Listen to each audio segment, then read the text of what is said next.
Naiinis ka ba sa buhay na punong-puno ng konsumisyon? Alam niyo kung bakit? Kasi nga ho, hindi maliwanag ang ating misyon sa buhay. Kaya naman, panoorin niyo po ang mensaheng ito dahil ito nagpapatibay sa atin upang makita natin ang dahilan natin at maliwanag na layunin bakit tayo naisilang.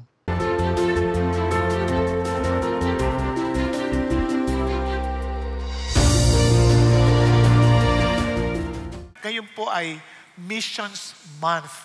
And alam niyo, praise God, no? Sa Bible po, lagi po may pagdiriwang ng mga pista, kahit in the Old Testament, to remind us of God's faithfulness at gayon din, para maintindihan natin kung bakit tayo nandito ngayon. Kunyari, when they were celebrating, for example, the Passover, they were being reminded kung ano ho yung, paano sila niligtas ng Diyos mula sa Egypt. Diba? So, yung mga ganong pagkakataon ay napakahalaga. Ganon din sa atin. Kasi sa dami nating hamon sa buhay, kung hindi ho maliwanag yung ating reason of existence, hindi tayo basta-basta makakatawid. Kaya nga marami ho sa atin ngayon, punong-puno ng konsumisyon kasi walang misyon. Nakuha ninyo? Hindi, totoo ho yan. Kaya tingnan nyo, kahit anong kumpanya, hindi ho sila uunlad at hindi sila tatagal kung hindi maliwanag ang kanilang misyon of existence. For example, tingnan ho natin itong mga kumpanya na to. To give people the power to share and make the world more open and connected.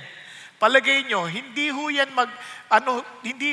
talagang kakalat sa buong mundo kung hindi maliwanag yung kanilang misyon. Anong kumpanya yan?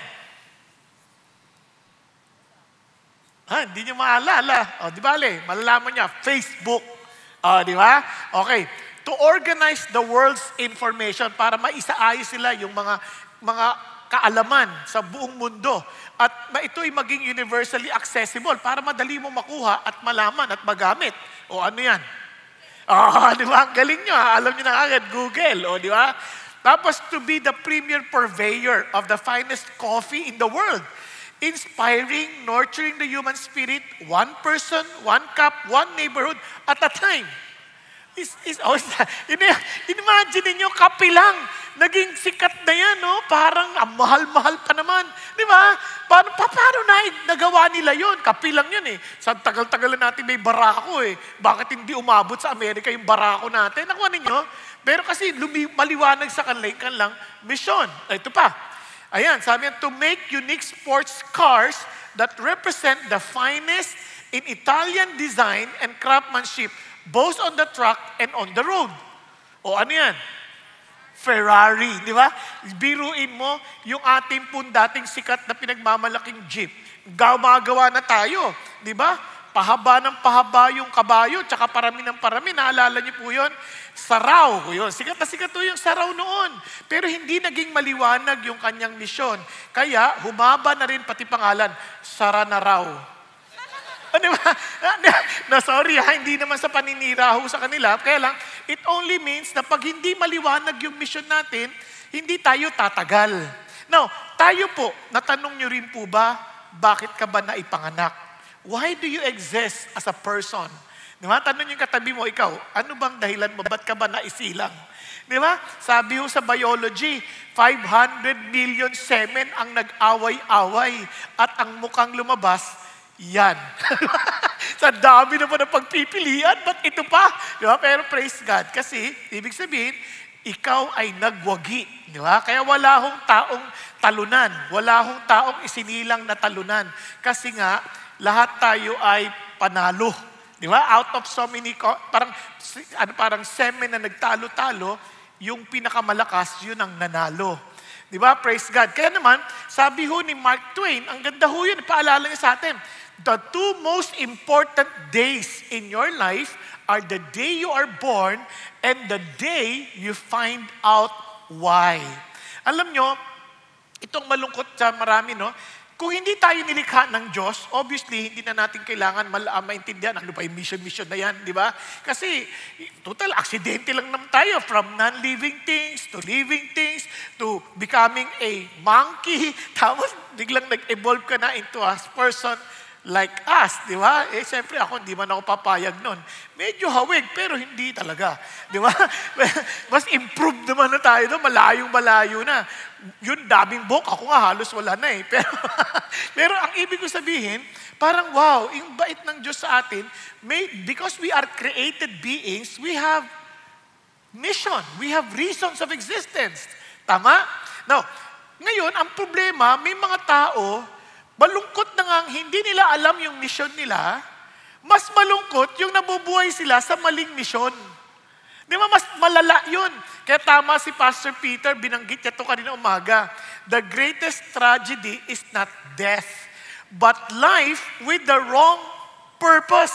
Can you imagine, ginugugol mo lahat ng energy mo sa mga bagay na hindi pala yun ang dapat mong ginagawa. Di ba? Ang lugi ka doon.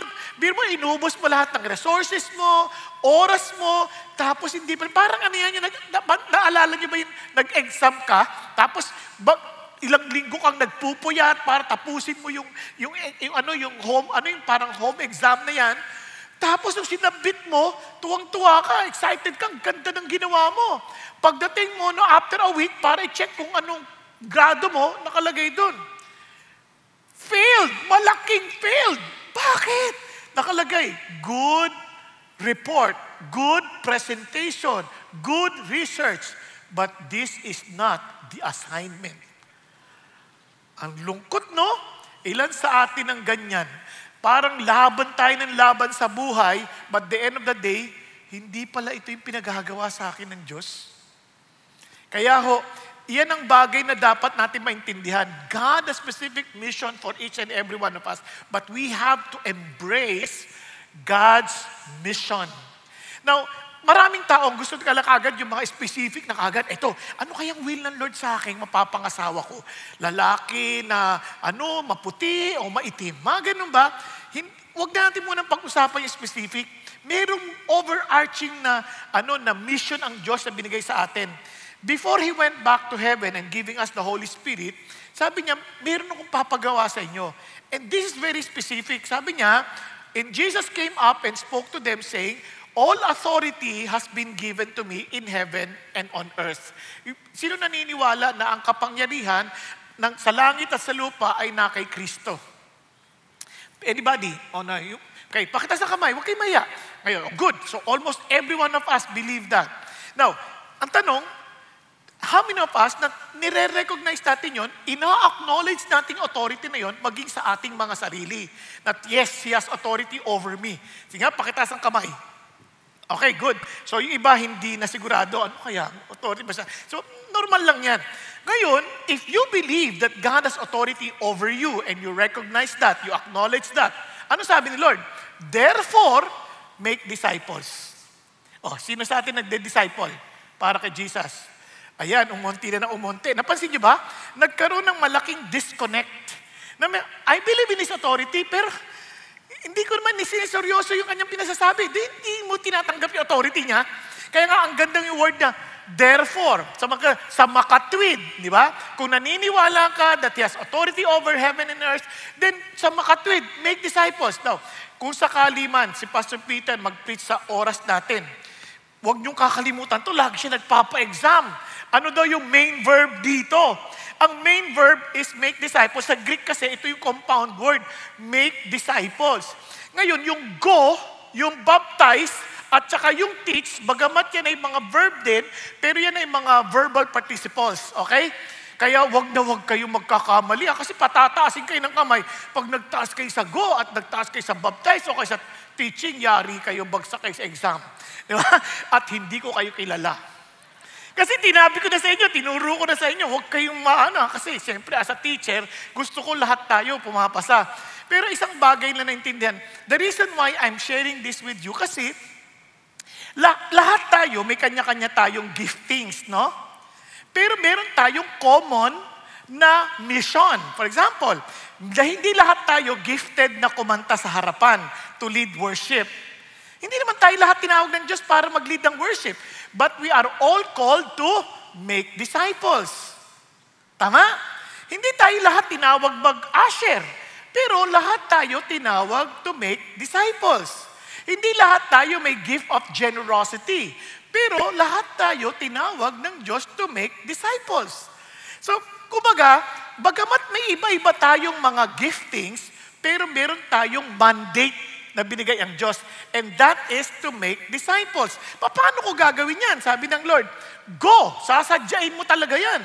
Then you baptize them. Yung baptize them in the name of the Father, you make them be committed, and be identified with God Himself. Ano yung God? Sabi niya, ito yung image si God. The name, isa lang the Father, the Son, and the Holy Spirit. Kaya bagamat yung Trinity, wala yan sa Bible, pero makikita mo sa Bible. Wala yung word, pero nandiyan yung essence, di ba? Kaya nga, isang pangalan lang, pero sa pangalan ng Ama, ng Anak, at ng Espiritu Santo. Then sinundod niya, sabi niya, teaching them to observe. Hindi naman sinasabing just teach them yung kinuman ko sa'yo. Pakita mo kung paano yan ina-apply. Kaya teach them to observe. Napansin po? Teach them how to obey. Teach them how to apply that. So yan, makikita natin yan kahit sa mga magulang, yung mga nanay. Minsan, hindi naman tayo mahusay magturo, pero yung ginagawa natin, ginagaya ng anak natin. Minsan, sabihin natin sa mga anak natin, huwag kang sisigaw, ha? Huwag kang sisigaw! Nandiyan mo! Opo! Hindi, kahit anong ituro mo, yung the way you are doing it, obviously, yun ang gagayahin.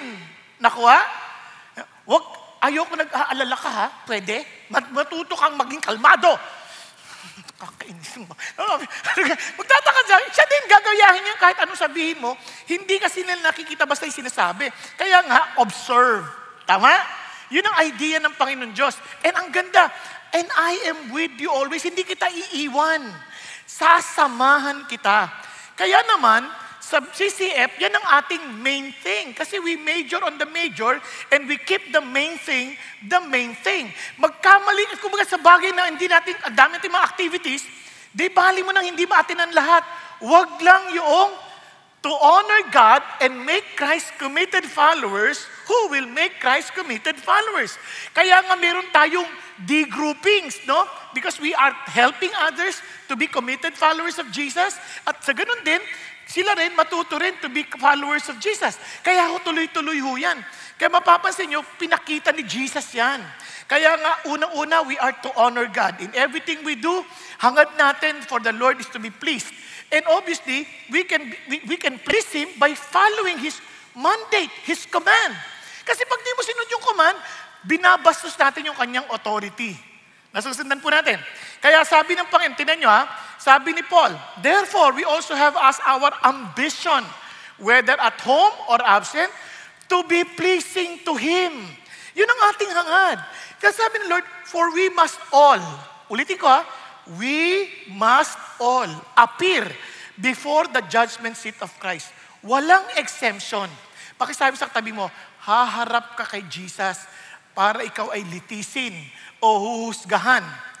Are you ready for that day? Di ba? Hindi man agad, pero malapit na. Dalawa lang pagpipila natin. Pagdating ni Jesus o tayo ang mauna. Tama? Haharap at haharap tayo kay Lord. So that each one, sabi niya, may be recompensed. Kung bang bibigay niya yung nakarapatang, kumbaga, gantimpala o gantimpalo. Nakuha? Sasabi niya, for his deeds in the body, mabuti man o masama. Nakuha natin? Lahat ng ginawa natin, mabuti o masama, ay haharap tayo sa Panginoon at hahatulan niya yun. Akala ko ba pag Christian ka na, hindi ka nahahatulan. Hindi mo naintindihan. Pag Christian ka na, meron pa rin maghahatol para sa gantimpala. Tingnan nyo, sabi niya rito, each man's work will become evident for the day will show it because it is to be revealed with fire. Lahat ng ginawa natin, padadaanin sa apoy. And the fire itself will test the quality of each man's work. Di ba? If any man's work which he has built on it remains, hindi nasunog, we will receive a reward. But if any man's work is burnt up, nasunog, he will suffer loss. But he himself will be saved, yet so as through fire. Ay, sa wakas, sabi ng iba, hindi, ganito yan. Kung tayo po'y nag-aaral, kung makatatanggap tayo ng award, sinong natutuwa? Di ba? Tatay, alam mo, ano pangalan mo, Iha? Ha? Ella, ano apelido mo? Ha? Lubugin? Okay. Sige, diba? Lubugin, no? Halimbawa, ito na, graduation. Ella Lubugin, first honor. Di ba? Itatahigan. Tapos, sino unang sisigawan tuwan-tuwa? Magulang. Sabi niya, anak ko yan. Manang-mana sa akin. Di ba? Pagka hindi honor, mana sa'yo. Diba? Manang-mana, praise. Saya-saya niya. Sino ang ino-honor mo? Yung tatay o nanay ang na-honor eh. Ganon din sa Panginoon. Once you receive this reward, na-honor natin siya and we please God. Di ba? Na-honor ang Diyos sa atin. Kaysa naman yung, ano ba yan? Anak ko ba yan? Ba't ganyan yan? Di ba? Ayaw naman natin yun. Obviously, hindi naman gagawin ng Lord sa atin yun. Kaya lang, we all want somehow to offer something to the one we love because we want to please Him. Amen po? Kung meron akong papangarap, yun lang, makita ko lang, Lord, meron po ako may offer sa'yo. Ang hirap naman kung lahat sunog eh, no? Lahat sunog, parang sayang naman. Yes, naligtas ako, pero how I wish I have something to present before my God. Amen? Now, kaya naman tinan niyo si Paul. Grabe si Paul. Determinado siya kasi gusto niya talaga ma-please si God. Sabi niya, but I do not consider my life of any account as dear to myself. Hindi ko na pinapahalagan yung buhay ko. Mas mahalaga sa akin, yung matapos ko yung kurso at yung ministeryo na natanggap ko mula sa Panginoong Hesus. Sabi niya, ang ipahayag ko, ang kanyang mabuting balita na biyaya ng ating Panginoong Diyos. Di ba? Ang sarap, no? Parang ito yung hangad ko. Kaya, di baling anong mangyari sa buhay ko, mahalaga, maipahayag ko yung mabuting balita ng Panginoong Diyos. Diba? Ganon siya kaseryoso. Kaya alam niyo bang, pati yung mga Christians in the past, amazing, ganyan-ganyan sila. Maging si David Livingstone, ang ganda sabi niya, isipin mo, kung ang komisyon mula sa earthly king natin ay considered an honor, hindi natin masyado ma-appreciate kasi wala naman tayong hari eh. Pero sabi niya, how can a commission by a heavenly king be considered a sacrifice? Di ba? Parang ganito. Halimbawa, biglang nakita, ikaw gusto mo magboluntaryo, sabi mo sa Pangulo, Pangulo, gusto ko pa maglingkod sa'yo. Una-una, hindi ka basta makakalapit. Maliban palapiting ka. May bantay yan eh. So kahit gusto mo maglingkod sa Kanya, gusto mo mag-volunteer sa Kanya, hindi ka naman basta tatanggapin eh. Pero kung nakita kang bigla, sabi niya, nakakatuwa ka, Ella. Alika nga rito. Ano ka pangalan mo nga? Ikaw, Ella, pwede ka bang maglingkod sa amin? Pwede ka bang ikaw ang mag-guide sa mga Coast Guard ko kasi at least hindi ka lubugin? Limawa lang. Parang wow, di ba? Parang, what an honor. Tama? Isipin mo, si Lord ang tumawag sa atin to accomplish His mandate. Walang sakripisyo dyan. He is the King of Kings, the Lord of Lords. Amen po? So amazing. Parang what a privilege. Kaya let me repeat. Pakisabi niyo sa katabi niyo, embrace God's mission. Okay?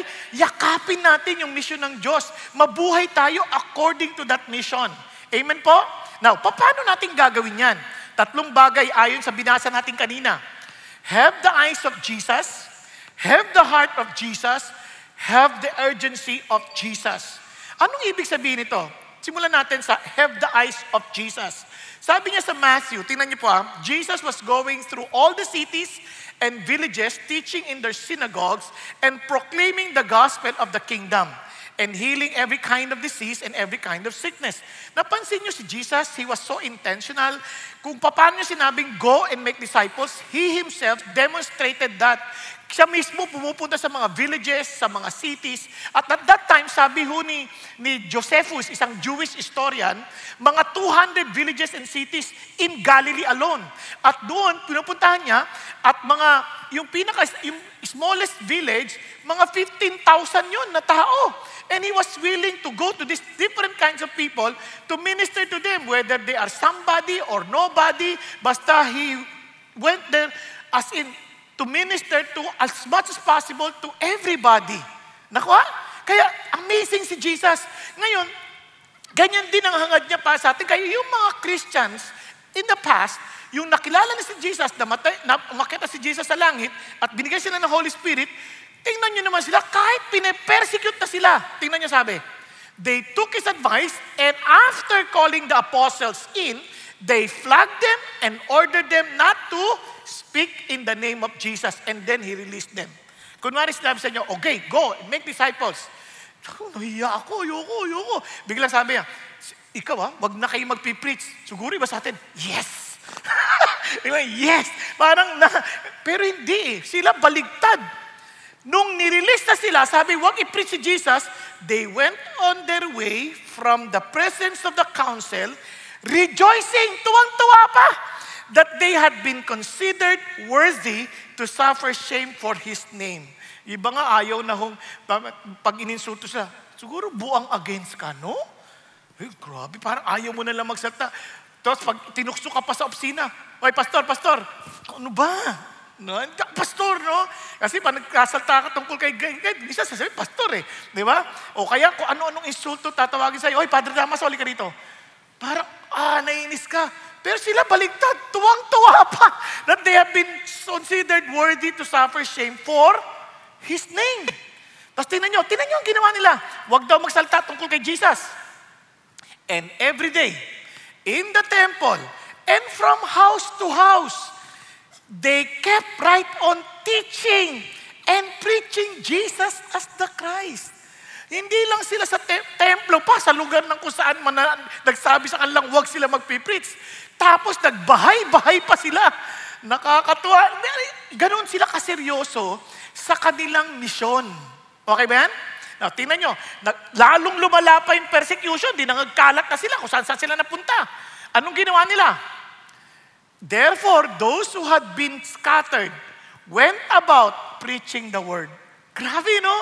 Sa atin, praise God, wala tayong ganung persecution. Halimbawa lang, nilipat ka ng department dahil gusto nilang, doon ka sa ayaw ka nilang kasama. Preach ka pa rin ng gospel. Tama? Nilipat ka ng destinasyon o kaya nilagay ka sa dinistino ka sa probinsya. Preach ka pa rin. Kumbaga, kahit saan ka ilagay ng Diyos, isa lang ang nakikita mo. Ikaw pa rin, kung ikaw accountant, ikaw pa rin ay accountant na taga-preach ng pangalan ni Jesus. Siyempre, gagalingan mo rin as an accountant. Pangit naman mag-preach sa pangalan ni Jesus, ang pangit naman ang trabaho natin. Di ba? Okay ba yan? Kung ikaw mag-aaral ka sa ibang lugar, estudyante ka ng Panginoon, then keep on teaching about Jesus. Insultuhin nila ako. Kahit pa, dahil alam natin ang ating misyon. Niyayakap natin yon. Bakit? Paano natin magagawa yon? Tingnan ninyo. Kailangan nating makita. Sabi niya, seeing the people. Alam niyo itong malaking problema sa atin. Minsan hindi na natin makita ang kagandahan ng ating paligid. Bakit? Ang dami nating inaalala. Ang dami nating anxiety sa buhay. Di ba? Pag marami tayong inaalala, yung word na maraming iniisip, yun ang ibig sabihin nun, anxiety. Kaya nga sabi ng Bible, have no anxiety about anything. But in everything, by prayer and supplication, let your request be made known to God. And supplication with thanksgiving, let your request be made known to God. And the peace of God, which surpasses all understanding, will keep, look at the words, heart and mind in Christ Jesus. Isa na lang iniisip mo, si Jesus lang. Tayo, minsan kaya yung mga Christians, hindi na rin po makaisip na talagang dalhin yung mission ng Diyos. Puro iniisip natin kung si mission natin sa buhay. Nainisip natin anong kakainin, anong panggagastos. Alam nyo, hindi natin naintindihan. Sabi ng Bible, if we put first His kingdom and His righteousness, all these things shall be added unto you. Sa totoo lang, hindi tayo pinagkukulang ng Diyos. Sa tagal ko na naglilingkod sa Panginoon at naglilingkod ako by faith, hindi ako pinagkulang ng Diyos miski minsan.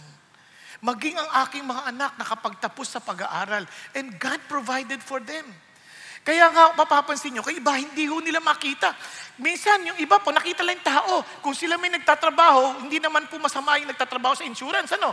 Kaya lang, minsan, pagkakita pa lang nila, dahil sa insurance na trabaho nila, pera to, pera. Nakikita sa tao, puro peso sign. Pag ito, nakuha kong kliyente to, panalo to. Ulitin ko, hindi masama naman magtrabaho ganyan, pero hindi naman sila dapat iniisipan natin pagkakwartahan. Ang una nating iniisip, kaluluwa yan na ililigtas ng Panginoon, at kung sakaling diya'y biyayain ng Diyos at ikaw pagpalain ng Panginoon, gamitin siya, praise God! Pero hindi yun ang ating punteriya. Alam niyo, nakakalungkot, maging mga pastor, ganyan ang naiisip. Pag nakita yung mga tao, tithes to. Ano ba? Mas mahalaga yung kaluluwa kaysa sa anumang perang yan. Kaya nga hindi tayo nagpapasa ng mga basket. Kasi nga, kung gusto mo magbigay sa Diyos, ibigay mo sa Diyos. Hindi yung, tithes ka, yari ka sa akin. Alam niyo ba, minsan, nakakalungkot, mga pastor nag-aaway-away dahil lang sa membro, dahil siya pa naman nagbibigay ng malaki sa amin. Di ba nakakalungkot yun? Our provision does not come from any human being. It comes from God. Kung ginamit man ng Diyos ang tao, hallelujah, pero galing kay God yun. Di naman niya pera yun, pera ni Lord yun eh. Nakuha ninyo? Kaya hindi kayo titingin sa tao, lalapitan ko to, kakaibiganin ko to, pera to. Di ba? Mukhang pera ka na talaga. Now, bakit hindi pa rin natin nakikita? Minsan ang taas na natin tumingin, yung mga tao hindi na natin nakikita sa baba. Paano ko nasabi yan? Papakita ko sa inyo. Napansin niyo ba yung mga Christians? Pag nagpa-potluck, tawag ng potluck, ayaw nang tawagin potluck, kailangan daw pot bless. Sabi ko, wala sa dictionary yung pot bless eh. Kahit anong gawin ko, walang pot bless sa dictionary. Potluck. Kasi daw malas, hindi daw pwede yun kasi luck is swerte. Katuloy yung mga Christians, hindi na tayo maintindihan ng tao. Kasi iba na yung mundo talaga natin eh. Parang hindi na tayo makakasalita ng salita nila. Kaya ayaw ng potluck. Pot bless daw. O sige, pot bless. Hindi na tayo naintindihan ng kapwa natin. O ka na, maglaro na tayong badminton. Ay, wag masama yan. Dapat good minton. Ha? Ano nangyari sa atin? Kaya alam mo, hindi na tayo makaabot sa kanila kasi iba na ang mundo natin. Totoo naman yun, pero hindi totoo. Si Jesus nagkatawang tao. Nagkatawang tao para maintindihan nila yung tao, para maabot natin yung tao. Hindi tayo angat sa kanila. We need to understand their language. We need to speak their language. Amen po? Minsan nasa opisina ka, biruin mo naman. Ikaw yung pinaka-CEO. Bigla ka nagsalita. Kailangan natin ayusin ang ating trabaho. Amen? Ano kaya? Gamitin naman natin yung salitang naintindihan nila. Hindi nila naintindihan yung amen. Ang intindi nila, amin ng amen. Di ba? Hindi nakukuha. Kaya dapat medyo bababa tayo sa kanilang level. Amen po? Kaya nga si Jesus Christ, napakagandang halimbawa, itong nakakalungkot. Sobrang ating kaabalahan, hindi na nakikita yung tao. Kasi may sarili na tayong agenda, kasi agenda ng Diyos. Kaya tuloy sabi ng isang kanta, every day they passed me by. I can see it in their eyes. Nakikita niyo ba sa mata nila? Sabi niya, empty people filled with care. Headed who knows where. Hindi nila alam saan sila pupunta. They're just too busy working. Payat na puyat. Pero makikita mo sa kanilang mga mata. Hindi nila alam kung anong ginagawa nila. Pagod na. Sobrang daming alala. Problema, pati Christian, nakikipagsabayan pa. Hindi tayo ganoon. We have our God. We can run to our God. We can trust our God. Amen po? Kumbaga, habang nag-aalala mundo, we have the solution. And sabi niya rito, on they go through private pain, living fear to fear. Laughter hides their silent cries. Only Jesus hears. Bisa makita mo, tatawanan sila, mga barkada sila, tatawanan. Pero kung alam nyo lang, punong-pulo sila ng takot sa puso.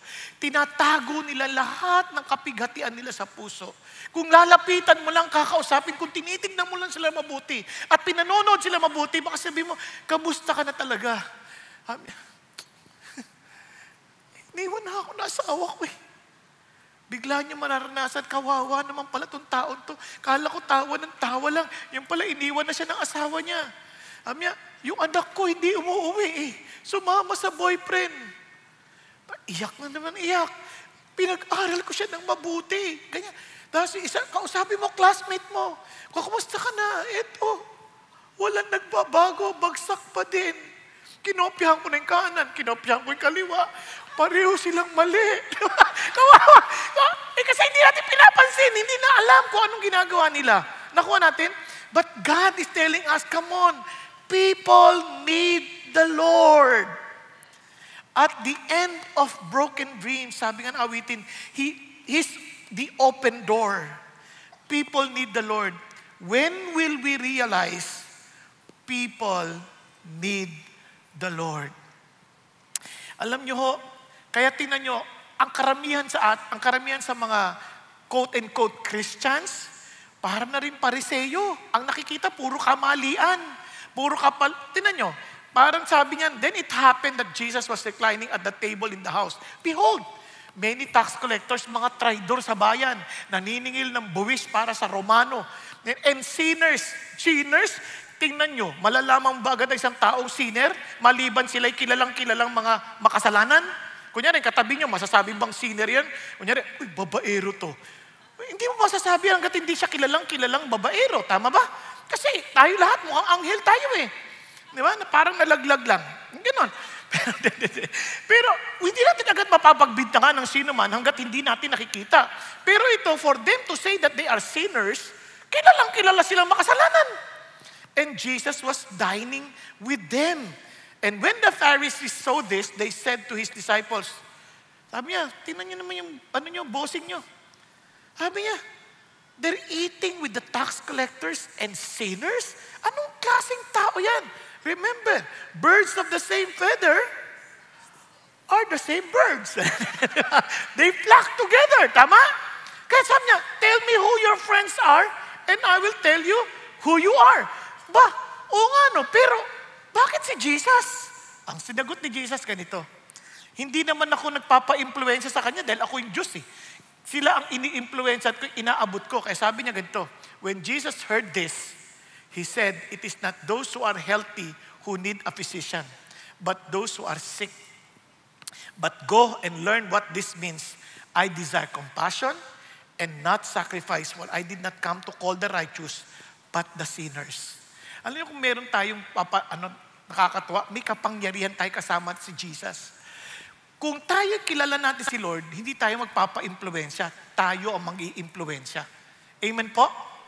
Kaya hindi natin dapat sila kutsain. Minsan, kaya hindi tayo makaabot sa mga ibang tao, kasi nakita natin, tingnan mo sa sama na ugali nila. Tingnan mo, nagkukopyahan, nag-cheating arrangement sila. Ay, ang kakapal ng buka! Tapos magagalit tayo, susumbong natin. Nangongopyaw sila. Pag tinanong mo, bakit ka ba nagagalit? Kasi tataas ang grade nila eh. Di ba? Di yabang lang din ang pinaglalaban mo. Hindi ka ba naawa na hindi sila natututo dahil sa kanilang pagkukopyahan? Di dapat tulungan natin silang maintindihan. Bakit ba gusto kitang mag-aral? Halika, tuturuan na lang kita para matuto ka nang sa ganun, hindi masayang ang iyong pag-aaral dito. Kung mangungopya ka, hindi ka matututo. Nakuha ninyo? Kasi nakita ko yung nag-aaral ako, kawawa yung mga nangungopya. Pagdating ng board exam, nanginginig sila, panay ang review, walang maintindihan. Kasi kopya ng kopya eh. Kaya napuwersa ako mag-tutor. Yun, bagsak sila lahat. Ako lang pumasa. Kawawa naman din. May pumasa din. Pero isang bagay na kailangan natin maintindihan, nakikita ba natin sila? Are we too busy to see these people and to hear their cries inside? Ang pangalawa ay have the heart of Jesus. Kasi hindi lang niya nakikita eh. Tingnan mo, He felt compassion for them because they were distressed, dispirited like sheep without a shepherd. Ano sinasabi ni Jesus? Yung word na compassion, ito pong salitang ito, hindi ho madali itong salita na to. Sa Grego po, hindi ito normal na ginagamit. Ito ay kinoin ng salita ng mga alagad ni Kristo. Isplaksidumay. Bang hirap-hirap, parang siomay eh, di ba? Parang, anong klaseng siomay to? Hindi. Ang ibig sabihin niyan, sobrang lakas ng description niyan, yung parang, nung nakita mo, naapektuhan yung bituka mo, yung parang yung gut, parang naapektuhan ka, parang nakasusuka ang kanyang kalalagayan na awang-awa ka na kung hindi ka gagawa ng anumang bagay na solusyon para sa taong yan, hindi matitigil ang sikmura. Nakuha? Yun ang ibig sabihin niyan, parang wow, talagang parang ang hirap ng hindi ko maatim ang nangyayari sa kanya. Ganun ang pakiramdam ni Jesus. Sabi niya, He felt compassion on them. Yun ang puso ni Jesus. Amazing. Kaya nga, balikan lang natin, tingnan niyo po ha.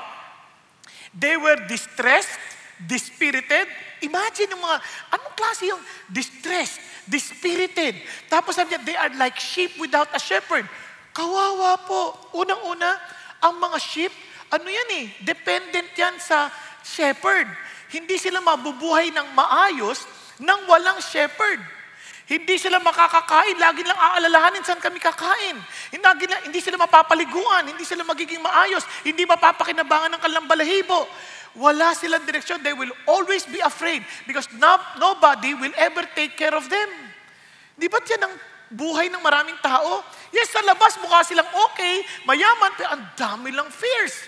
Tingnan ninyo, yung mayaman na ikinaiinggitan natin, hindi niyo ba napansin? Ang dami lang reha sa bahay. Para silang nakakulong habang yung mga magnanakaw, ikot ng ikot sa labas, malayang malaya. Pag-isipan niyo mabuti. Hindi ba nakakaawa ang kanilang kalalagayan? Kaya naalala ko, nung nagkaroon ng sunog, hindi nakalabas yung anak. Dahil sa takot na mawalan. Subukan niyo pumunta sa mga lugar ng mahihirap. Naka-open lang lahat. Hindi sila natatakot mawalan. Dahil wala naman talaga sila. Nakuha niyo? Napag-isipan niyo mabuti. Kawawa. Kaya akala niyo yung mayaman nakakainggit. Hindi. Bakit siya nagagalit pag nagdadrive sila? Driver club. Ba't sila nagagalit? Marami silang lungkot sa kaloobang hindi nila masagot-sagot. Kaya naiinis sila. Kilala mo ba ako? Sino ako? Tingnan niyo, pati sila hindi nila kilala kung sino sila. Tinatanong pala sa ibang tao. Nakakaawa. Nakuha niyo ibig sabihin? Kaya doon pa lang alam mo na, wow, hindi nakakatuwa. Palagay niyo, yung mga nagpipinta sa pader, wala bang pera yan? Sa mahal ng mga pinturang ginagamit nila? Meron yan, kaya lang punong-puno sila ng boredom, hindi nila alam kung ano sagot.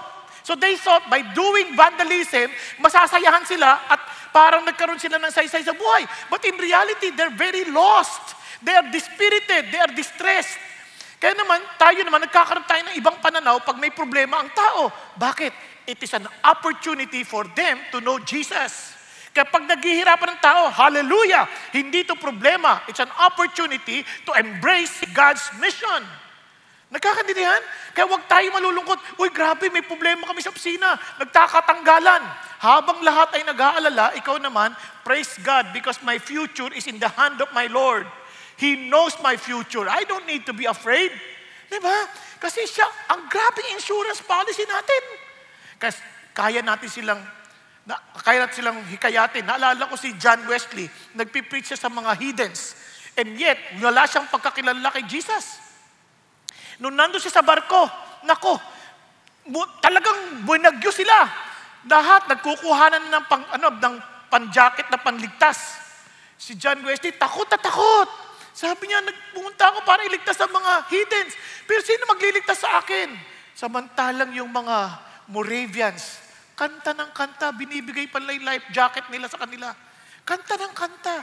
Sabi niya, bakit kayo ganyan? Kasi kami kay Lord kami. Pag namatay kami kay Lord pa din, walang mawawala sa amin. Kaya kanta lang silang kanta, nag-worship sila sa Diyos. Ito, takot na takot. Doon niya nakilala si Jesus. Kaya sabi niya, kailangan ko rin yung Jesus ninyo. Diba? Nakakatakot minsan yung mga Christians, sila pa yung unang natatakot. Pag may bagyo, sila pa unang kumukuha ng life jacket. Diba dapat nga ibigay mo na sa kanila yan. Nakuha? Kaya pagsasakay ng eroplano, takot na takot. Paano kayo hindi matatakot? Nanood ka ng mga plane crash. Ano ka ba? Papunta ka doon, ano bang dahilan mo ba't ka naglalakbay? May papagawa ang Diyos sa atin. So what ka matatakot? Kaya sa totoo lang, tingin sasakay ko sa eroplano, sasabi ko sa mga pasahero, mapalad kayo, nandito ako. May trabaho pa ako, hindi kayo mamamatay. At kung sakaling tapos na ako, lagot kayo lahat. Kaya kailangan nyo makilala si Jesus. Di ba? Kaya naalala ko nung pabiyahe kami mula sa Tugigaraw. Antok na antok ko, katabi akong ganyan. Di ba minsan may mga pasahero na hindi napapansin, akala nila sila lang yung pasahero. Hindi niya alam, may late lang yung upuan, tapos hati kami dapat doon sa sakay, kinuha niya na lahat. Ikaw naman nakaganyan ka na lang, di ba? Tapos sabi ko, Lord, naantok na po ako. Hindi, sharean mo siya ng gospel. Naman, Lord, hayaan mo siya, swapang naman siya. Pero hindi siya swapang, hindi niya sinasadya yon. Nagkataong malaki kasi siya, parang ganyan. So sabi niya, sharean mo. So hindi ko na muna sineran, nakatulog muna ako. Pero kinukulit pa rin ako ng Lord. Mamaya konti, tinanong ko siya, sabi ko, taga saan ka? Sabi niya, taga ano ako, taga Tugigaraw. Sabi niya, ganun ba? Sabi niya, ba't ka pupunta Maynila? Susundin ko yung misis ko. Oh, nakita mo na to? Siyempre, kumuha din. Kung ano yung dala ko, lagi po ako may dalang ganito eh. Ito. Kapag mabilisan, ito na ginagamit ko. Nakita mo na to? Ano nababasa mo? For the wages of sin is death. Pero alam mo, lahat tayo mamamatay. At hindi lang yon. Pwede tayo maligtas dyan. Paano?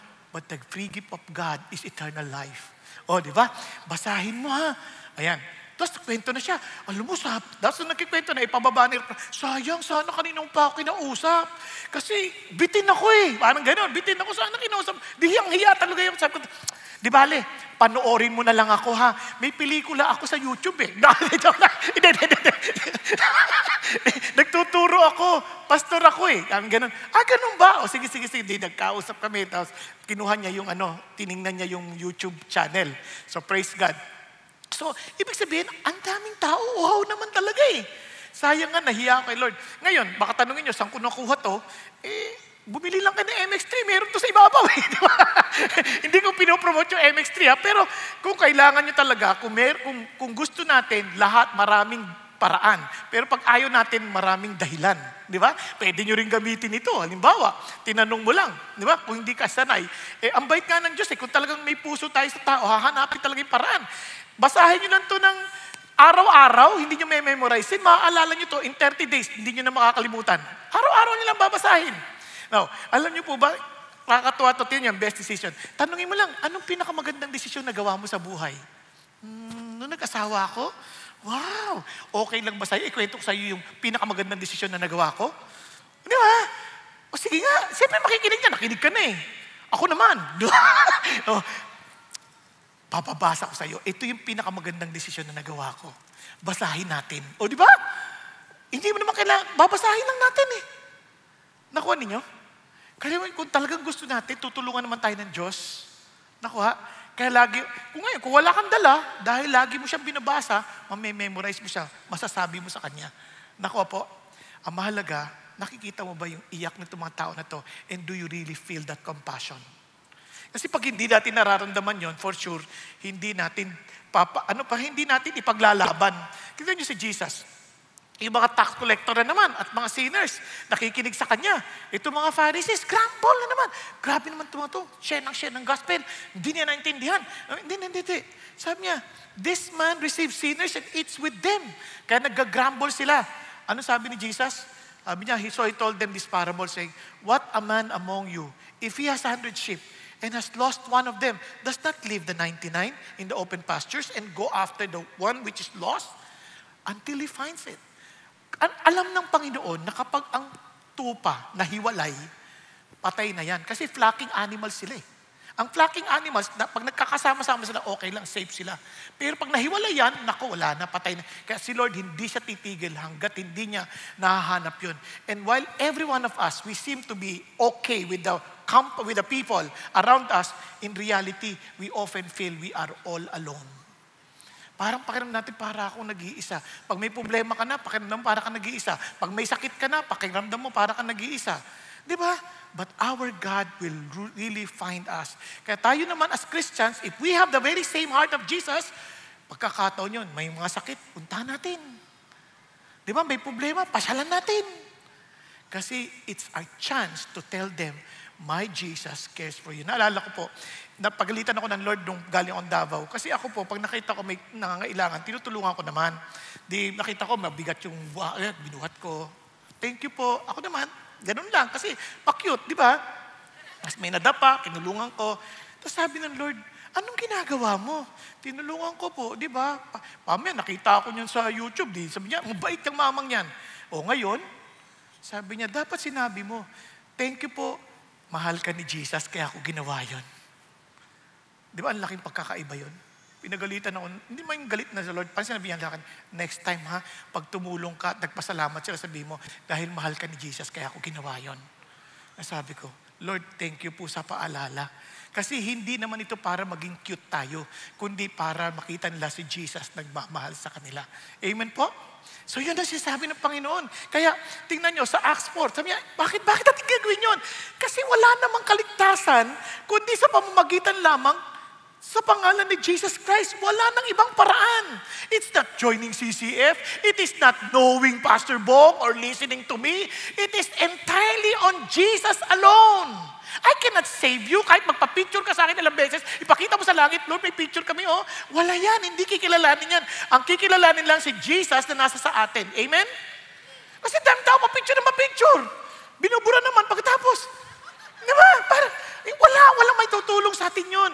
Si Lord lang ang makapagliligtas sa atin. Si Jesus lang. Wala yung magagaling na pastor na kala natin sila yung makakapagligtas sa atin. Kaibigan ko si Pastor Peter. Kaibigan ko si Billy Graham. Kahit kaibigan mo pa kung sino man yan. They will never bring us to heaven. Only Jesus can save us. Amen po?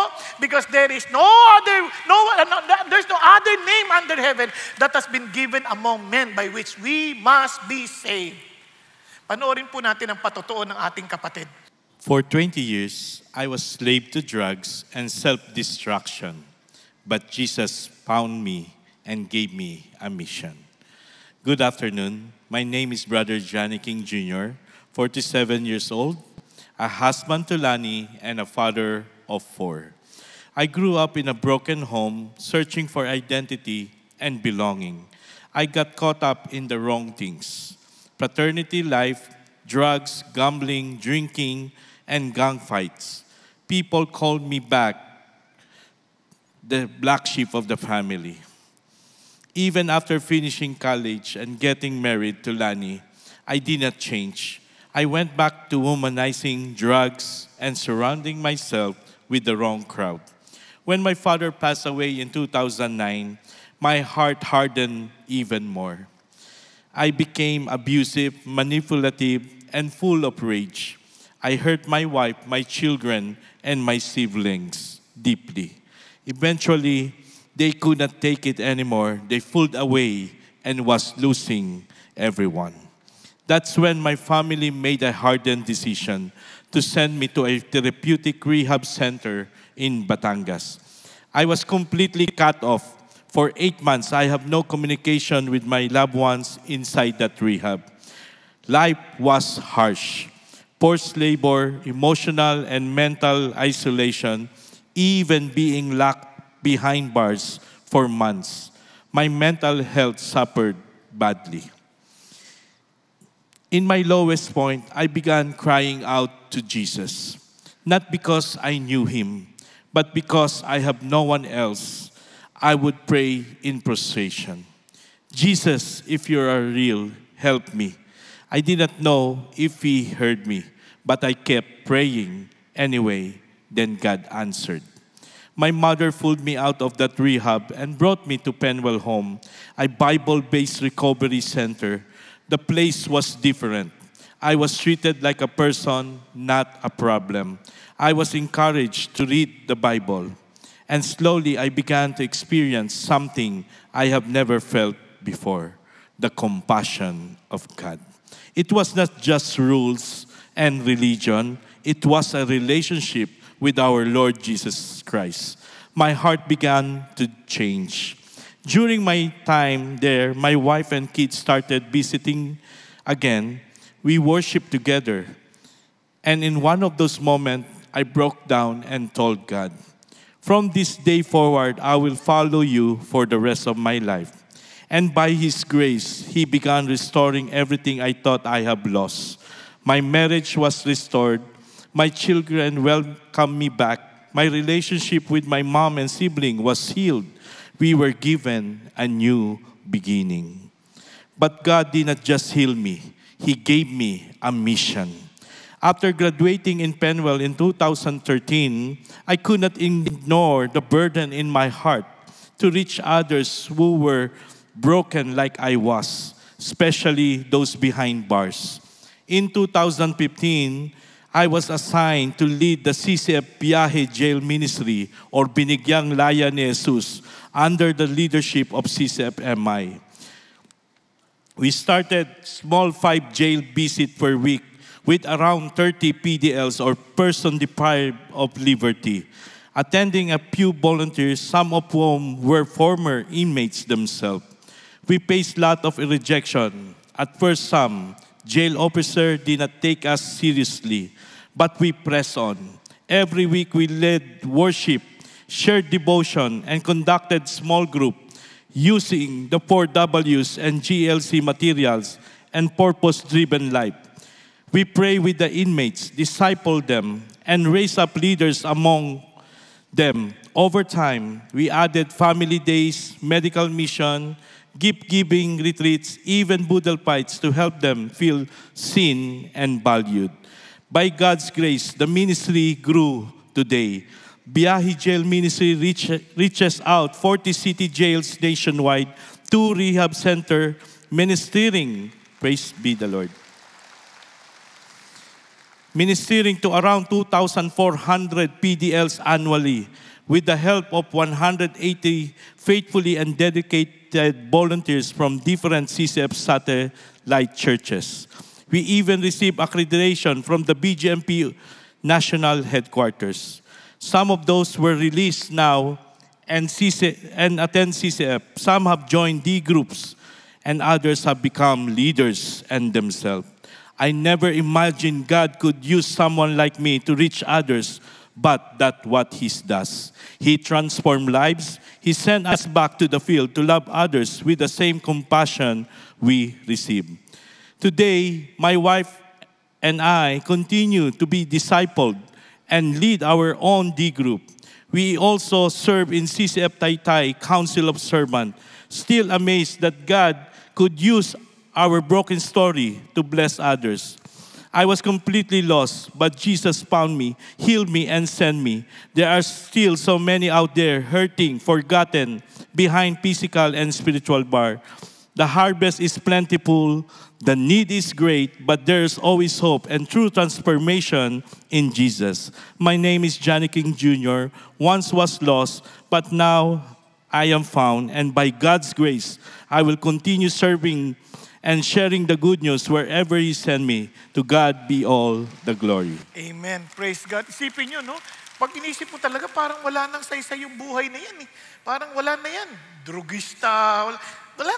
Pero somehow God saved him. At kita mo naman, umaabot sa ibang tao. Eh, ilan kayang mga drug addicts na nangangailangan ng Panginoong Hesus?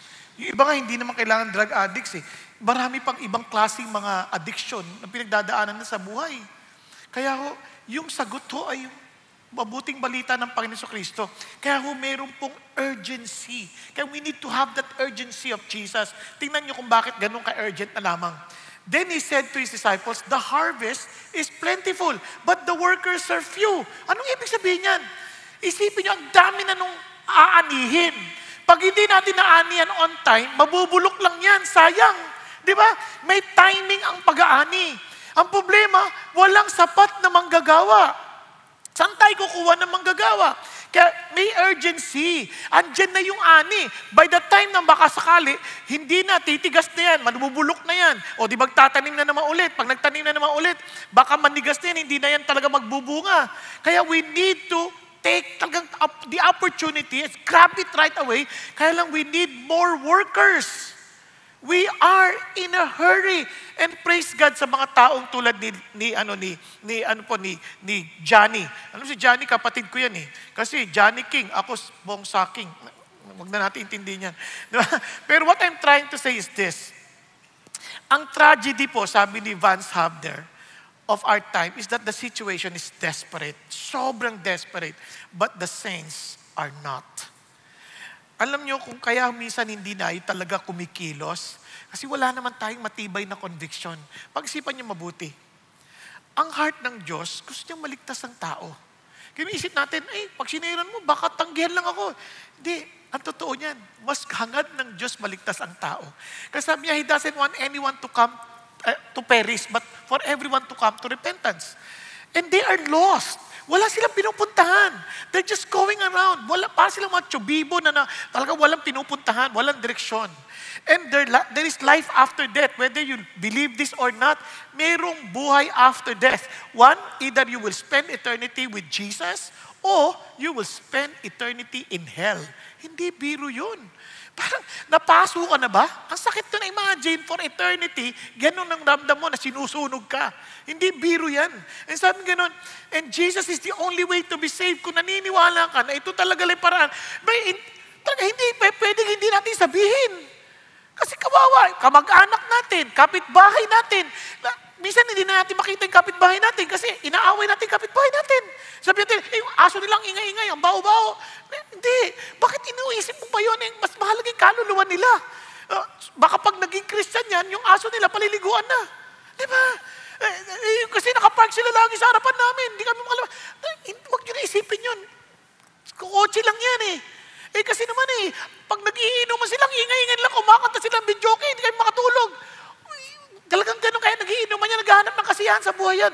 Bigay mo yung totoong susi ng kaligayahan. Hindi na yan aawit ng ganyan. Nakuha ninyo? But we need us. Kaya nga we need to tell them about Jesus. And in fact, the Great Commission is a command. Inutos siya ng Diyos. We are not to take that lightly. Balikan natin, sabi ng Panginoon Diyos, kaya nga, the harvest is plenty, but the workers are few. Kaya, anong gagawin natin ngayon? Hala, tayo na. Hindi, wait lang. Therefore, beseech the Lord of the harvest to send out workers into His harvest. Ang sinasabi ng Lord, huwag ka basta-basta humayo. You come to God, you pray to God, kasi yung word na beseech, talagang magmakaawa ka. Bakit? God will never send workers who will not be broken with what breaks the heart of God. Parang ganito, subukan nyo na mag-hire na trabahante na kung magtrabaho, anong tawag dyan sa Tagalog na yun? Parang, yun, pabaya. Di ba? Bakit? Wala sila ng puso ng may-ari. Ngayon, si Jesus, the moment you pray to the Lord of the harvest, meaning, pinapasan mo yung puso ng may-ari ng harvest. Tama ba? Dahil doon, kaisa kita. Kaya, yung kaisa kita, yun ay papadala ko. Kaya unless you sense the urgency yourself, hindi kita papadala. Kaya you better pray first. Because kung dala natin yung pasanin, imposible hindi natin ilaban sa Diyos. Kaya tinan nyo, sa Luke, ganyan sabi niya, the laborers are few, therefore beseech the Lord of the harvest to send out laborers into His harvest. Tama ba? Biglang sabi niya, go, behold, I send you out as lambs in the midst of wolves. If you are really serious of seeing these people being harvested, gayon hindi ka na matatakot kahit mayroon pang wolves yan. Because I heard and I have the heart of God. Because my heart breaks with what breaks His. Are you following? Kaya doon halata pa lang, minsan hindi na natin pinagpe-pray natin ibang tao. Kasi we're too selfish to realize their need. Kaya nga, kung hindi natin naintindihan yung blessing na binigay sa atin ng Diyos, most probably, hindi talaga natin maipapasa isang bagay na wala tayo. Naalala ko lang po sa CCF, praise God, sa maliit nating meron sa CCF. Ngayon po, ang ating international satellites ay 57 na. With 38,000 house churches across 12 countries. Di ba, praise God dyan? Nagsimula lang sa garahe ang CCF, ngayon naabot na pati sa international. Meron tayong 80 na national church plant, a total of 83 total, no? Dito sa atin sa Pilipinas. And praise God po sa biyaya ng Panginoon sa atin. At alam nyo, hindi tayo after do sa bilang. But we are praising God because God has given us the privilege to see people's lives change. Mga families being changed. Di ba, ang sarap na naayos yung mga pamilya? Now, tingnan niyo po ito. Meron pong si Lord, kahit nakaaway mo pa yan, isipin nyo, ang Israel at saka ang Judah magkaaway yan. Remember, nung naghiwalay yan, si Rehoboam and Jeroboam, they were always fighting. Hanggang sa dulo ng mga descendants. At yan ang Samaria. Yung pong Israel, sinakop ng Assyria, at yung capital nila ay Samaria. Kumbaga, ang Judah, o yung mga Jewish, magkaaway na matindiyan. And look at Jesus. Kahit si Jesus, pumunta pa mismo sa Samaria. Ibig sabihin, hindi issue dito yung hindi mo type na tao. Ang issue dito, kahit sino pa man yan, ayaw mo man yan, gusto yan ni God. Okay ba yan? So he went to Samaria, at doon, nakatagpo niya sa Jacob's well, at nakita niya isang babaeng nag-iigib. At the 6th hour, katanghalian ng tapat. Sabi niya, then he came a woman of Samaria to draw water. Jesus said, give me a drink. Itong amazing. Sa Israel, bukod sa Samaritan na to, babae pa. Ang babae, ano yan? Mga cast out ng society in a sense. Para sila'y kausapin at hindi sila binibigyan ng ganong importansya. Pero si Jesus, nilapitan niya. Tapos sabi niya, give me a drink. Tapos biglang sinagot siya ni Jesus, alam mo lang, yung humihingi sa'yo ng tubig, kaya kang bigyan ng tubig na hindi ka na mauuhaw pa. Kaya sabi ng babae, talaga, kung totoo yan, bibigyan mo ako ng ganyan tubig. Para hindi na ako mauhaw at hindi na ako mag-iigib dito. Tama ba? Nakuha ninyo? Normal lang. And sabi ni Jesus, sabi niya, o sige, tawagin mo na yung husband mo. Tapos sabi niya, wala akong asawa. Sabi niya, I have no husband. Jesus said to her, you have correctly said, I have no husband. For you have had 5 husbands. At yung kasama mo ngayon, hindi mo asawa. Bakit naman si Lord? Uhaw lang ang issue. Sinasama pa yung asawa. Kasi sa bawat isa sa atin, may kinauuhawan tayong bagay. Hindi necessarily yung tubig, kundi ito, uhaw sa pag-ibig. Kasi hindi natin alam ano nangyari sa kanya, bakit 5 na ang asawa niya. Maaring namatayan, maaring hiniwalayan, maaring namang talagang wala. Palit-palit na siya ng asawa. At the mere fact na papalit-palit ka ng asawa, hindi ka makontento, meron kang hinahanap na hindi mo mahanap-hanap. Tama? And you are thirsty for something. So dahil doon, na-realize na mukhang ikaw ang Mesiyas. Kaya naman, ano sagot ni Jesus sa kanya? No, I know that Messiah is coming, who is called Christ, yung tagapagligtas. When that one comes, He will declare all things to us. Ano sagot ni Jesus? I who speak to you am He. Kumbaga, sa mabilisang usapan, nakilala ng babae si Jesus. Tama? Kumbaga sa atin, tinanggap niya si Jesus, 1 minuto pa lang siyang naging Christian. Tama ba? Anong ginawa niya? Agad-agad, alam nyo, iniwan yung kanyang water pot. Wala sa pakialam ito sa yung iniigib niya. At nagpunta sa syudad at pinagsasabi sa mga lalaki, "Hoy, pakinggan niyo to." And sabi niya, "Come, see a man who told me all the things that I have done. This is not the Christ, is it?" Sabi niya, they went out of the city and were coming to him. Pero sinira niya kagad yung mga tao. Na-meet ko yung, tingnan ninyo. Minsan, hindi natin kailangan ng maraming kaalaman. Yun lang ma-realize mo anong ginawa ni Jesus sa atin, yun na ikikwento natin eh. Alam niyo ba, bulag ako noon. Ngayon nakakakita na ako. Alam mo ba, wala akong pinupuntahan ngayon. Ngayon nagkaroon na ako ng maliwanag na dahilan. Alam mo ba, punong-puno ako ng galit. Dahil kay Jesus Christ, pinalaya niya ako sa samahan ng loob. Nakuha ninyo? Dati hindi ko matanggap itsura ko. But dahil kay Jesus, namatay siya para sa akin, tanggap ko na rin ang itsura ko ngayon. Hallelujah! Di ba, yun palang kwento na eh. Nakuha ninyo? Tapos eto, ano sabi niya? Tapos tingnan nyo. Do you not say there are yet 4 months and then comes the harvest? Sabi niya, just behold, I say to you, lift up your eyes and look on the fields that they are white for harvest. Hinog na.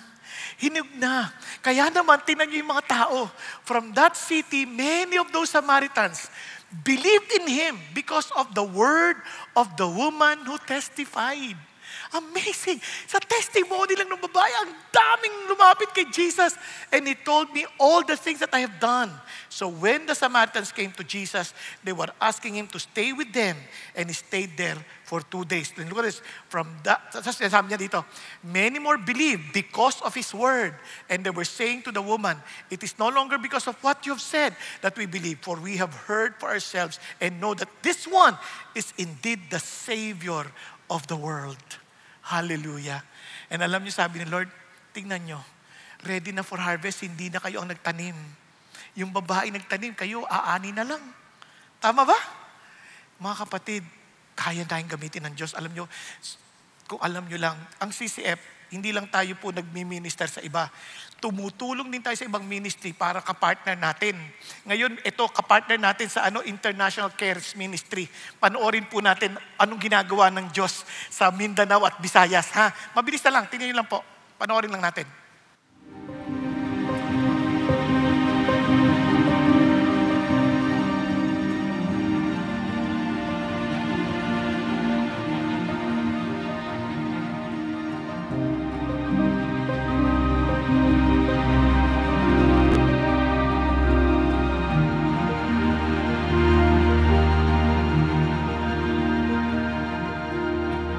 ICM's network of pastors are pastors that are ultra poor themselves.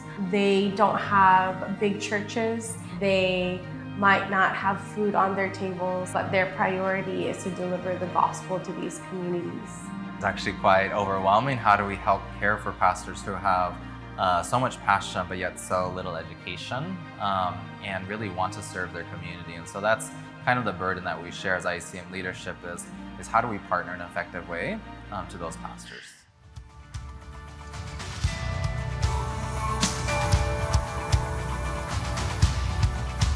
So ang GoViral talaga is malaking ambag sa ministry namin sa Bohol. Wala tayong guide, wala tayong curriculum or tawag natin na sistema kung paano mag-implement sa church. Pero mas maganda pag mayroon tayong sistema. Then started ng phase 1, napag-aralan yung pray, care, share. Nagkaroon po ng pagkakataon nakapag-share ng salita ng Diyos. At biyaya po ng Panginoon, marami po nakakilala sa Diyos. Kita ko there is a rapid reproduction when it comes sa small groups, tsaka yung house churches natin. Fulfilling kay as a pastor, hindi lang ka naka-reach out sa mga lost, mas na help mo yung mga ministering to the ministers. So yung fellow pastors, yun ang pinakamaganda. May mga prayers ako dati na hindi ko in-expect na ngayon ina-answer ni Lord through ICM and through GoViral.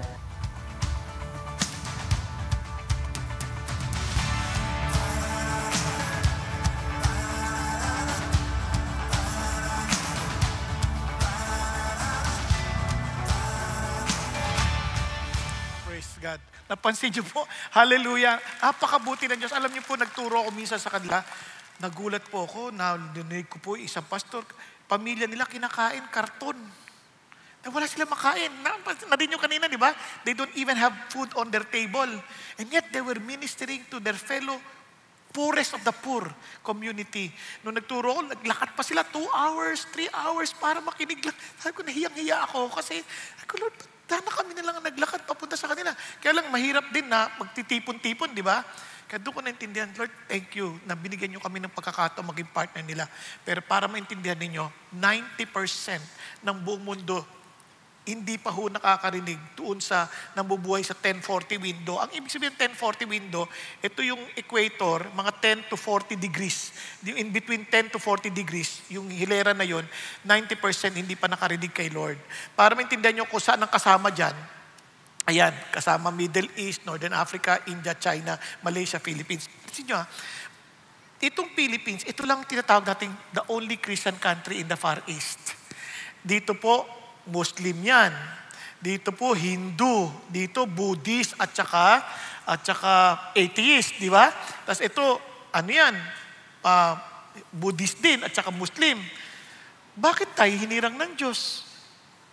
Kasi alam nyo, meron tayong misyon. Meron tayong misyon binibigay ng Diyos. Kaya iba sa atin na papadala sa ibang bansa. Hindi lang para maghanap ng greener pasture. God brought us there to bring the gospel. Kaya alam nyo, sa totoo lang, bagamat sa total population ng mundo, 32% sinasabing Christians, yung totoong Christian dyan, mga 2% lang. Nakuha ninyo? At one day, yung mga Muslims, tatalunin pa niya itong 32% na ito. Sa bilis nilang mag-evangelize. Pero ito sinasabi sa inyo, hindi tayo nakikipagkompetensya sa kanila. Gusto nating mahango sa yung mga tao mula sa kasadlakan ng buhay at madala sila sa Panginoon Diyos na magkaroon ng pag-asa sa eternity. Nakuha po natin. Alam niyo kung bakit? Kasi minsan ang isip ng tao, ay gusto ko lang naman yumaman, gusto ko lang magkaroon ng maayos sa buhay. I'm telling you, What does it profit a man to gain the whole world and forfeits his soul? Ano saysay? Lahat ng yaman natin, wala yan. Sadali lang yan. Mauubos yan. Pag namatay tayo, mapupunta lang yan sa iba. Diba, sayang. Let us not waste the resources of our God. Kung naintindihan natin ang pagmamahal ni Jesus, hindi natin yan makontain sa ating mga sarili. Gusto natin ipagsabi sa lahat ng taong maaring padala ng Diyos sa atin. Amen po. Tayo pong lahat ay yumuko at pumikit sandali. Mga kapatid, hindi mo ipapasa isang bagay na wala ka. Mahirap magpasa noon. Kaya minsan, kaya hindi natin maipasa ang pagmamahal ni Jesus. Dahil mismo tayo nangangailangan ng pag-ibig ni Jesus. And alam niyo po ba, mahal na mahal ka ni Jesus. Kaya namatay siya sa krus ng Kalbaryo para sa iyo. Kasi siya nagsasabi, alam ko ang pagod mo. Nakikita ko ang kalalagayan mo na parang wala kang pinupuntahan. Kaya naman sabi ni Jesus, halika kayong mga napapagod at nabibigat ang lubha. Bibigyan ko kayo ng kapahingahan. Matuto kayo sa akin dahil ako'y mapagpakumbaba at mahinahon. Kunin mo ang aking pamato. Pahintulutan mo ako maghari sa iyo. At ang aking pamato'y magaan at lapat na lapat sa iyo. Kapatid ko, ikaw ang tinatawag ng Diyos at gusto mong tanggapin ang kanyang imbitasyon, maging mapagpakumbaba ka, tanggapin mo si Jesus. Lord, ako po yun. Tinatanggap ko po ang inyong paanyaya na lumapit sa iyo. Yes, huwag kang maya, itaas mo yung kanang kamay sa Panginoon. Sabi mo, Panginoon, ako po yun. Yes, Lord, Panginoon, pagharian po ninyo ako. Pagod naman na talaga ako eh. Kailangan ko kayo. Thank you, Jesus. Yung sa mga nagtaas, pwede bang ipanalangin mo ito, Panginoong Jesus? Kinikilala ko ang aking kawalan. Kinikilala ko ang kailangan kita. Bigyan mo ako ng totoong maliwanag na dahilan sa buhay. At maranasan ko ang pag-ibig na inuukol ninyo sa mga lumalapit sa inyo. Panginoon Jesus, salamat at namatay kayo sa krus ng Kalbaryo para patawarin ako at bigyan ako ng bagong buhay. At salamat po na muli kayo nabuhay para tuparin ang pangako ninyong buhay na walang hanggan. Panginoon Jesus, gusto ko pong mabuhay ayon sa kalooban ninyo. Kahit Panginoon, puspusan mo ako ng iyong banal na Espiritu. Nang sa gayon, maisagawa ko ang mga nais mo gawin ko para sa ikararangal ng iyong pangalan. Thank you, Jesus. Thank you, Lord, for accepting me. Thank you, Lord God, for making me part of your body. Ngayon naman, sa mga natanggap na si Jesus, maging sa mga nagtaas ang kamay, may sunod akong hamon sa inyo. Handa niyo bang yakapin ang misyon ng Panginoon Diyos? To really pray to God, Lord, magpadala ka ng mga mag-aani. Lord, simulan niyo sa akin. Lord, bigyan mo ko ng mata na nakakakita. Puso na nakakadama ng awa ninyo para sa ibang tao. At bigyan niyo po ako ng sense of urgency, Lord, na alam kong maikli lang ang panahon na hindi namin pwedeng aksayahin ang bawat sandali. Kapatid, kung yun ang loobin mo, pwede ka bang tumayo? Sabihin mo, Lord, I want to be part of your mission. I want to share your gospel, your good news to people. Whoever you bring, Father God, to my life, Lord, tulungan niyo po, maging kagamit-gamit ako. Yes, wag kang mahiya. It's between you and the Lord. Wag kang mahiya. Sabi mo, Lord, I want to tell the world about you. Kung yan ang loobin mo, tayo ka. Ngayon, kung hindi naman, okay lang, manatili ka lang nakaupo. Unless na hindi mo kayang tumayo. Thank you, Jesus, oh God. Lord, I thank you that you see all these people standing up. Thank you, Lord, for their commitment, Father God, to tell the world about your mission, about your salvation. Lord, thank you for their willingness to embrace, Father God, the mission that you have entrusted us, Father God, to accomplish. So I pray that you may find us faithful, O God. So allow us to have the eyes of our Lord Jesus, to have the heart of our Lord Jesus, and also to have the urgency to tell the world about Jesus. For He alone can save humanity, O God. He alone can save any one of us, O God. And thank you, Lord, for giving us the privilege to be part of your army to fulfill your mission. Thank you, Jesus. Thank you, Lord. And Father God, I pray for for the family we represent, O God, for every family we represent. May you protect all of us, O God. May you allow us to be so passionate, Father in heaven, to declare your good news, O God.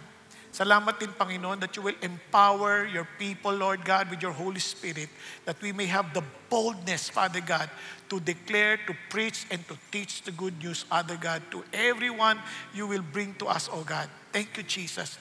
We give you all the praise. We give you all the glory. In Jesus' mighty name, hallelujah. Amen and amen. Praise God.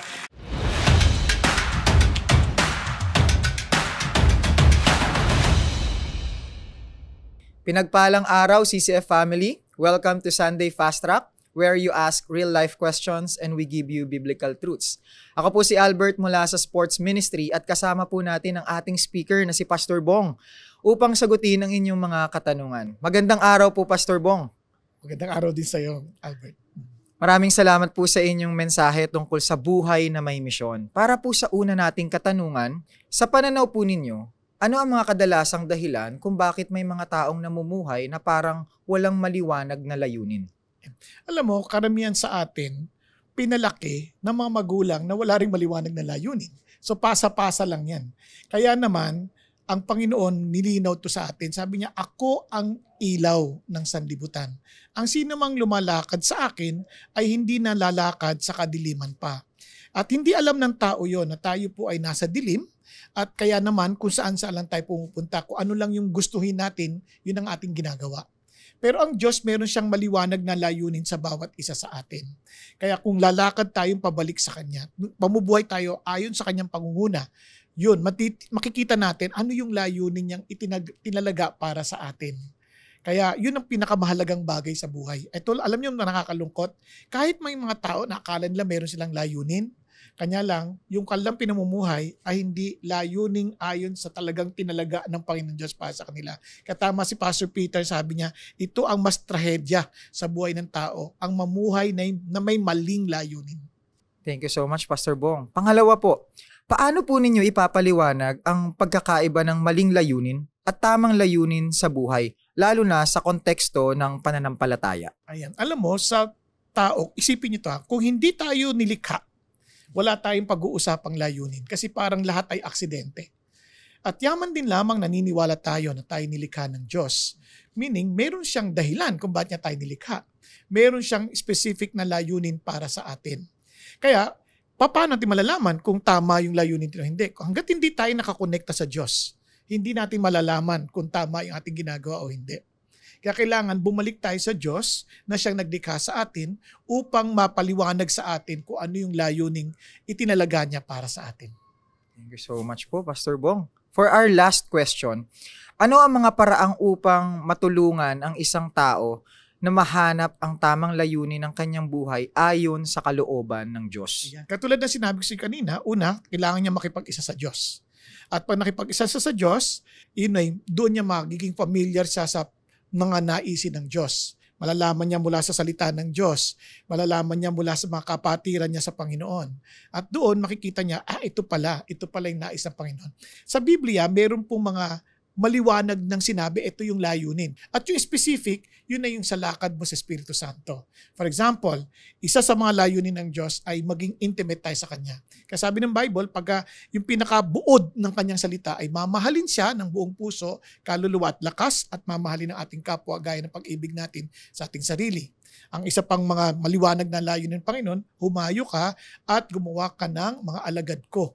Di ba? Sila ay bautismohan mo sa ngalan ng Ama, ng Anak at Espiritu Santo at ituro mo sa kanilang sumunod sa lahat ng aking ipinag-uutos at sasamahan kita hanggang sa dulo ng daigdig. Ibig sabihin, yun ay isa sa mga maliwanag na layunin ng Panginoon Diyos kasi inutos niya yun eh. Yun ang tinatawag ng Great Commission. At marami pang iba. Pero sa kasalukuyan, balik ka ulit doon sa pinaka-general principle ng Diyos. Maraming salamat po, Pastor Bong, sa pagsagot ng aming mga katanungan. At bago po tayo magtapos, nasa kalagitnaan na tayo ng taong 2025 at panahon na muli upang magkaisa sa pananalangin at lalong makilala ang Diyos. This July 16 to 19, magsama-sama po tayo sa CCF Mid-Year Prayer and Fasting at palalimin natin ang ating pananampalataya sa pamamagitan ng pagkilala sa Diyos sa pananalangin ayon sa Kanyang mga katangian. Sama-sama po tayong magdasal, mag-fasting ngayong July 16 to 19, 7:30 p.m. Dito po yan sa CCF Center at sa mga satellites na malapit sa inyo. That's it for our CCF Sunday Fast Track. God bless.